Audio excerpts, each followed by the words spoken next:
Assalamualaikum warahmatullahi wabarakatuh. Nama saya Amsori Hasan dengan NIM 20111030030023. Saya ingin mempresentasikan tentang sejarah periwayatan hadis pada masa Nabi. Hadis pada masa dikenal dengan As al-Wahyi wa al-Takwin, yakni masa turun wahyu dan pembentukan masyarakat Islam. Keadaan seperti ini menuntut keseriusan dan kehati-hatian pada para sahabat sebagai pewaris pertama ajaran Islam. Wahyu yang diturunkan Allah dijelaskan Nabi melalui perkataan, perbuatan, dan takrirnya, sehingga apa yang didengar dan disaksikan oleh para sahabat merupakan pedoman bagi amaliyah dan ubud dunia mereka.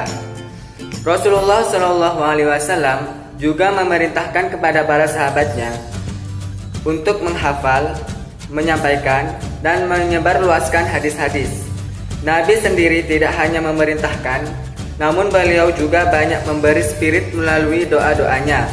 Dan tak jarang Nabi juga menjanjikan kebaikan akhirat bagi mereka yang menghafal hadis dan menyampaikannya kepada orang lain. Hal itulah yang kemudian memotivasi para sahabat untuk menghafalkan hadis. Di samping para sahabat adalah orang Arab tulen yang mayoritas tidak bisa baca dan tulis. Namun demikian, mereka mempunyai kemampuan hafalan yang luar biasa, karena menghafal merupakan budaya bangsa Arab yang telah diwarisinya. Juga soal kesanggupan bertanya pada sahabat lain, serta perbedaannya waktu masuk Islam dan jarak tempat tinggal dari Masjid Rasulullah SAW, ada beberapa sahabat yang tercatat sebagai sahabat yang banyak menerima hadis dari Rasulullah. Misalnya para sahabat yang tergolong kelompok Al-Sabiqun, Al-Wallun atau Abu Bakar, Umar bin Khattab, Utsman bin Affan, Ali bin Abi Thalib, dan Ibnu Mas'ud.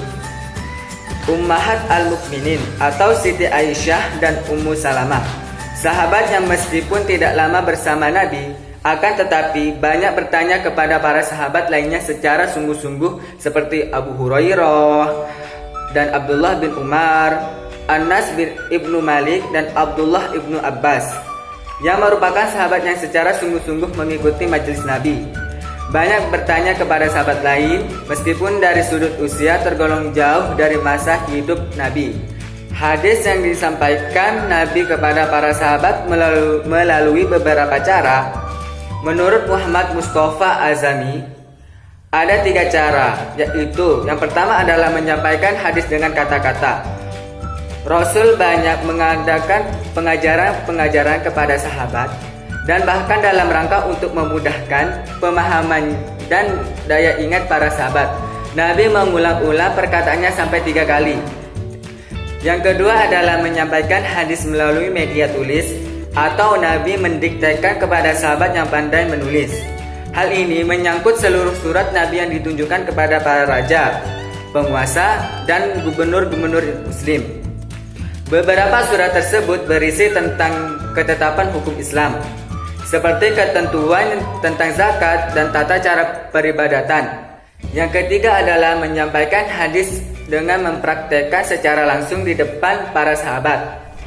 Misalnya ketika beliau mengajarkan cara wudhu, sholat, puasa, menunaikan ibadah haji, dan sebagainya. Setelah diadukan kepada Rasulullah, beliau bersabda. Dari sini dapat dilihat bahwa ada 2 riwayat yang berbeda.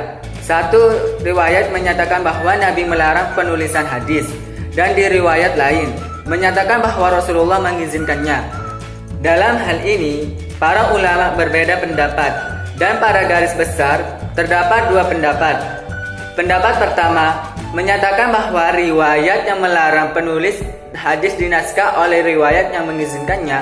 Menurut mereka, pelarangan penulisan hadis oleh Nabi terjadi pada awal-awal Islam, karena dikhawatirkan adanya percampuran antara hadis dan ayat Al-Quran. Jadi hal ini tersebut dimaksudkan untuk menjaga kemurnian ayat Al-Quran. Namun ketika kekhawatiran tersebut mulai hilang karena para sahabat telah mengetahui dan terbiasa dengan susunan kalimat-kalimat Al-Quran, sehingga mereka bisa membedakan mana ayat Al-Quran dan mana yang bukan. Maka Rasul mengizinkan mereka untuk menuliskan hadis. Pendapat yang kedua adalah menyatakan bahwa pada dasarnya kedua riwayat tersebut tidak bertentangan. Mereka menyatakan bahwa larangan itu dikhususkan kepada mereka yang dikhawatirkan akan mencampur adukan hadis dan Al-Quran, dan diizinkan bagi mereka yang tidak dikhawatirkan mencampur adukan keduanya, yaitu izin seperti yang dilakukan Nabi kepada Abdullah ibnu Amr ibnu Al-Ash. Atau dalam kata lain, Rasul melarang penulisan hadis secara resmi, tetapi tetap mengizinkan para sahabat menulis hadis untuk diri sendiri. Jadi larangan itu bersifat umum, sedangkan izin hanya berlaku untuk sahabat tertentu. Demikianlah hadis pada Rasul tidak tertulis kecuali hanya sedikit saja. Abu Bakar bahwa Nabi telah memberikan bagian warisan kepada nenek sebesar 1/6 bagian. Mendengar pernyataan Al-Mughirah, Abu Bakar memintanya untuk menghadirkan seorang saksi.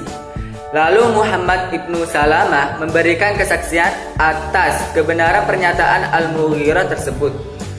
Akhirnya Abu Bakar menetapkan nenek sebagai ahli waris dengan memberikan 1/6 bagian berdasarkan hadis Nabi yang disampaikan oleh Al-Mughirah. Dari sini tergambar bahwa Abu Bakar sangat berhati-hati dalam meriwayatkan suatu hadis. Hal ini terbukti beliau bersegera menerima riwayat hadis dari Al-Mughirah sebelum meneliti periwayatannya. Dan dalam melakukan penelitian, Abu Bakar meminta periwayat hadis untuk menghadirkan saksi. Sikap Abu Bakar yang sangat berhati-hati dalam periwayatan hadis mengakibatkan hadis yang diriwayatkan pun relatif sedikit. Padahal Abu Bakar adalah sahabat yang telah lama bergaul dan sangat akrab dengan Nabi. Mulai dari masa sebelum Nabi hijrah sampai Nabi wafat.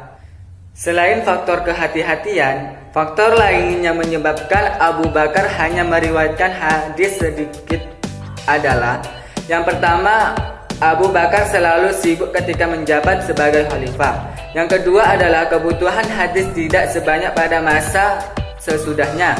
Yang ketiga adalah jarak waktu antara kewafatannya dengan kewafatan Nabi sangat singkat. Demikianlah sejarah periwayatan hadis pada masa Nabi. Dan untuk materi selanjutnya akan dijelaskan oleh teman saya. Wassalamualaikum warahmatullahi wabarakatuh.